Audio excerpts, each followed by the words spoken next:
Hello दोस्तों, स्वागत है आप सभी का ई पाटिया के करंट अफेयर्स के सेशंस में। आज का हमारा टॉपिक इंटरेस्टिंग है। हम जानेंगे कि नेशनल और रीजनल पार्टी के बीच फ़र्क क्या होता है, नेशनल और रीजनल पार्टी के बीच डिफरेंस क्या है और इसे किस तरीके से रिकॉग्नाइज किया जाता है कि स्पेसिफिक पार्टी नेशनल है या फिर स्पेसिफिक पार्टी रीजनल है। इन सभी चीज़ों के बारे में आज का हमारा वीडियो। सबसे पहले आइए जानते हैं नेशनल पार्टीज़ के बारे में। दरअसल नेशनल पार्टीज़ होती क्या है। National parties have influence all over the country. बिल्कुल पूरे कंट्री में उनका इन्फ्लुएंस होता है, तभी तो उन्हें नेशनल पार्टीज कहते हैं। National parties deal with national problems. Regional problems से वो डील नहीं करते, स्पेसिफिक स्टेट से रिलेटेड नहीं, वो ओवरऑल कंट्री में जो इश्यूज होते हैं उस पर ही डील करते हैं। The activities of national parties give priority to the national problems over regional problems.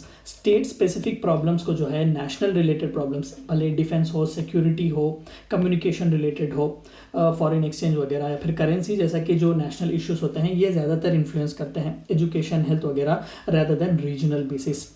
In order to become a national party, a party has to secure at least 6% of the total votes in Lok Sabha or assembly election in 4 states and win at least 4 seats in Lok Sabha. यानी कि एक national party की तरह अगर election commission of India चाहिए कि आपको recognise करे तो आपको minimum 6% of the valid votes जो है वो मिलना चाहिए जनरल इलेक्शंस में लोकसभा के लिए। यानी कि जो कोई भी जनरल इलेक्शन में जब आप कंटेस्ट करते हैं तो मिनिमम 6% वैलिड वोट्स चाहिए कि आपके पार्टी को मिले।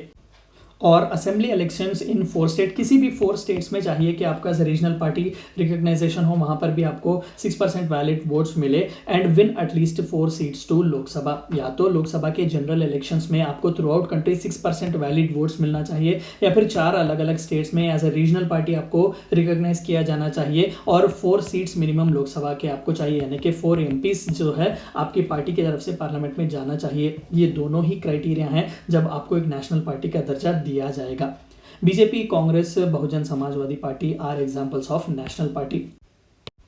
रीजनल पार्टीज, तो रीजनल पार्टीज क्या होते हैं? देखिए, the influence of regional parties is limited to a particular region और state. Throughout nationwide इनका प्रेजेंस नहीं होता, रीजन स्पेसिफिक या फिर स्टेट स्पेसिफिक ये होते हैं और इनका इन्फ्लुएंस उसी रीजन या फिर स्टेट में ही होता है।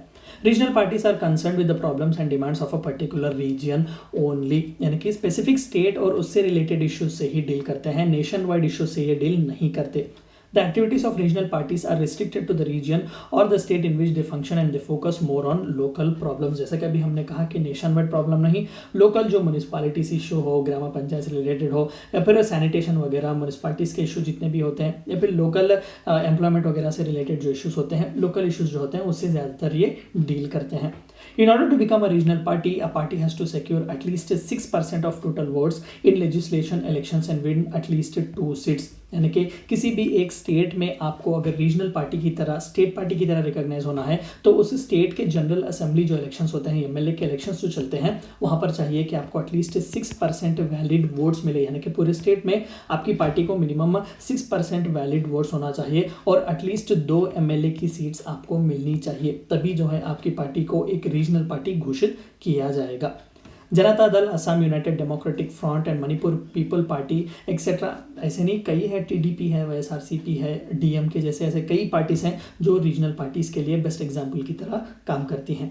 तो ये बेसिक डिफरेंस है एक नेशनल और एक रीजनल पार्टी के बीच। थैंक यू फॉर वॉचिंग ई पाटिया।